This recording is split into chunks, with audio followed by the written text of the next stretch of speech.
Ça va faire quelques minutes que tu es parti. Oh, que dis-je, quelques mois, et quelles sont les nouvelles? Il est pas chez lui, je sais pas où il est. Il est peut-être mort. Lui mort? Mais putain, mais ce mec c'est le plus gros psychopathe du monde. Il est aussi coriace qu'un dragon. Si tu l'envoies au pôle Nord en slip de bain, il se ramène en mastodonte chez toi avec une MJ42 à la main. Ouais, cool. Mais du coup, qu'est-ce qu'on fait?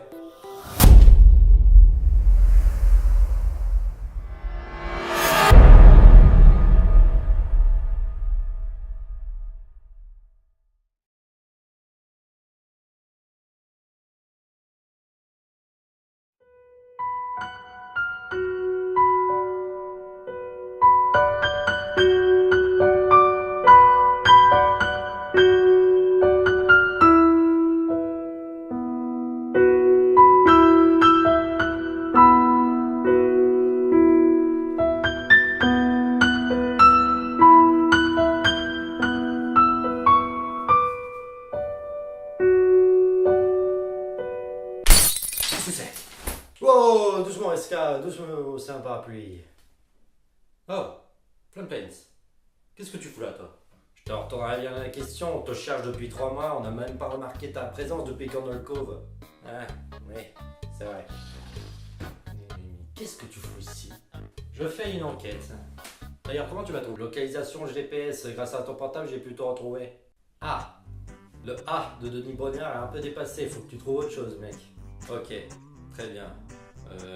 Le soudain sentiment d'intense stupéfaction que je ressens au plus profond de mon être après une écoute attentive de vos propos ne peut être exprimé par une expression idoine. Ouais, cool, très bien, c'est pas mal comme ça. Mais quel genre d'enquête? Suite à la séquence de DBA Alfred, j'ai senti une menace se poser sur nous. Une menace qu'Alfred a ressentie. C'est pour ça que t'es parti? T'as ressenti la même chose mais tu n'as rien fait. Tu pensais que c'était ta marionnette du futur qui allait s'en charger. Il fallait que je trouve une solution sans ton aide. Ouais, je vois. J'aurais peut-être dû m'en occuper. Et t'as trouvé quelque chose? Oui, ce que nous cherchons a forcément un lien avec Candle Cove. Il faut qu'on continue dans le thème des shows télévisés. Est-ce que tu connais le Pingu Show? Seulement de nom. Il y a une creepypasta qui tourne autour de ce show et mes recherches affirment qu'il y a un lien avec Candle Cove et sûrement avec ce que nous cherchons. Et en faisant un creepypasta dessus, on va identifier la menace. Ouais, ça vaut le coup d'essayer. Alors dans ce cas, on y va. T'as de quoi filmer sinon? Je cherche le matos.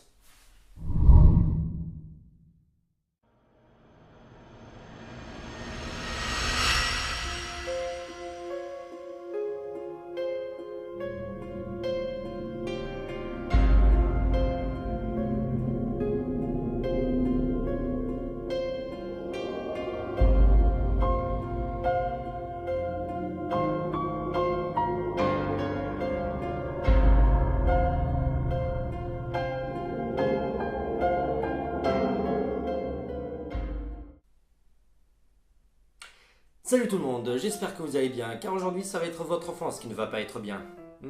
Cela met directement les points sur les i. Tant que cela ne met pas les points sur les gueules, nous sommes dans une situation acceptable. Wow. Mais laissez-moi vous poser une simple question.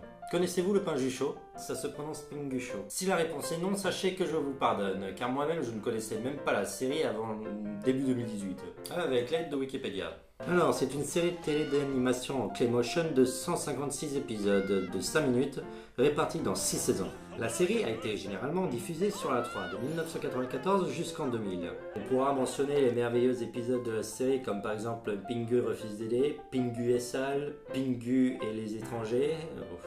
Oula, j'imagine bien l'épisode. Ils sont dans les campagnes, dans les villes. Je parlais de votre Ils sont parti. sur les réseaux sociaux. Je parle... Pingu et le tuyau, putain, ils ont plus d'idées à la fin. Pingu et les glaçons, et pour finir en beauté, les toilettes. Et moi, c'est vraiment le titre d'un épisode de... Ferme ta gueule. Généralement, c'est une série appréciée par beaucoup, notamment chez les plus jeunes. Bon, les épisodes sont presque tous les mêmes, hein. Pingu se retrouve face à une situation quelconque, qui est en rapport avec le titre de l'épisode, dans un métrage d'apparence burlesque. Bon, vous avez compris, nous allons parler de la creepypasta de Bob l'éponge. C'est... assez décevant. Tant de recherche et de travail pour avoir une bonne introduction pour qu'au final... Je plaisante, vous vous doutez bien que je vais parler de la creepypasta qui tourne autour du Vous doutez bien que je vais parler de la creepypasta qui tourne autour de Pingu Show. Et le nom de cette dernière est le cauchemar de Pingu. Peu de gens se souviennent de l'épisode intitulé à l'origine Pingu Traum. Bon, dans cet épisode, c'est juste Pingu qui fait un cauchemar. D'ailleurs, la version finale est l'épisode 26 de la saison 1, d'après Wikipédia. Épisode accessible sur internet, car c'est quoi cette merde? C'est la morse avec un dentier, c'est ça? Tes entrailles m'appartiennent.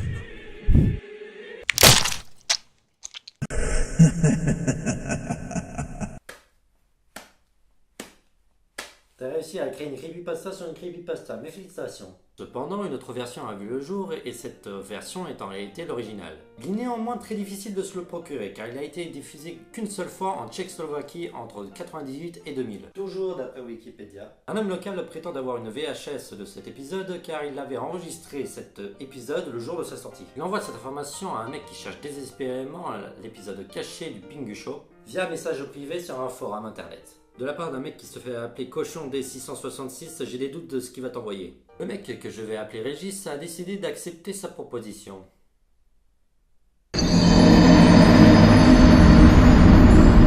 Bon, évidemment, Régis reçoit la cassette une semaine plus tard. Il ressort son magnétoscope, le branche et insère la cassette à l'intérieur. Au début de la bande, il n'y avait rien d'intéressant, à part de la neige. Il s'asseyait devant la télévision et ne regardait que de la neige.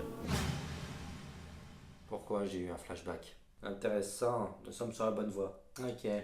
Au bout de la deuxième minute, l'épisode commence. Bon, jusqu'ici rien d'exceptionnel, hein. Le début est comme la version finale, Pingu est au lit avec sa mère, tout est pareil, mais quand le cauchemar commence, tout part en vrille. Lorsque la maison se soulève, le bruit est différent, le souffle que fait la maison est plus bas et plus profond.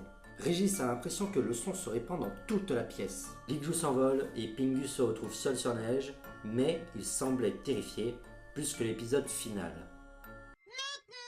Le lit commence à bouger, cependant, les sons de Pingu sont différents. On entend plus les murmures sinistres de sa langue que ses bruits habituels.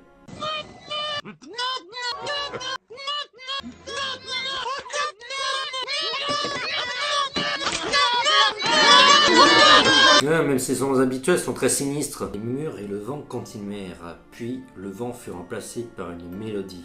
Un morceau de piano joué à l'envers, mal enregistré. Puis, au moment où le morse apparaît, on entend cette fois des pleurs et des gémissements. Le genre de son qui te glace le sang. C'est décevant.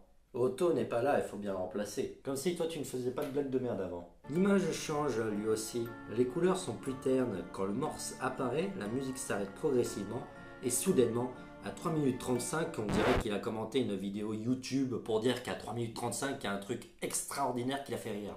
Enfin bref, à 3 minutes 35, lorsque le morse devait apparaître comme un vulgaire screamer, il apparaît avec un effet screamer encore plus violent. Un hurlement horrible et démoniaque, très fort alors que le morse a les yeux rouges et les crocs plus pointillants. Une carte Google Play de 50 €. Mais c'est horrible! Vous avez vu, mon Dieu, c'est terrifiant. À son apparition, les cris et les pleurs reprennent. L'image devient de plus en plus rouge autour du morse et de Pingu.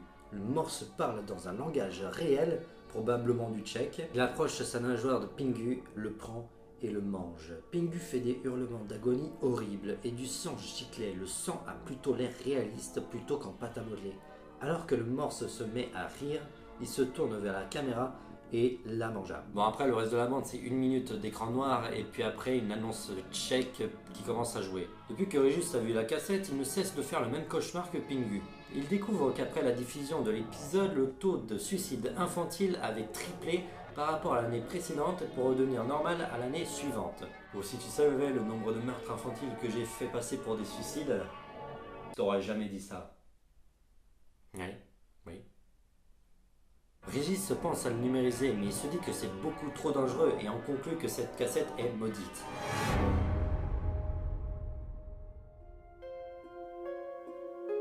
Oh, alors ça c'est bizarre, il fait tout noir. Ouais, on dirait que quelqu'un a éteint la lumière. Ouais, c'est ça qui est bizarre, c'est qu'on utilise la lumière du jour comme éclairage. Et voilà. Je crois qu'on a fait une connerie. Quel genre de connerie veux-tu qu'on fasse? Ouais, pas faux. C'est quoi la dernière chose que tu as dit? Ouais, pas faux. Non, pas ça, juste avant la coupure de courant. Et on conclut que la cassette est maudite. Oh putain, ça recommence. Tu joues bien l'étonné. Ok, les 2 derniers mots me semblent importants. Quoi, cassette maudite? Oh putain.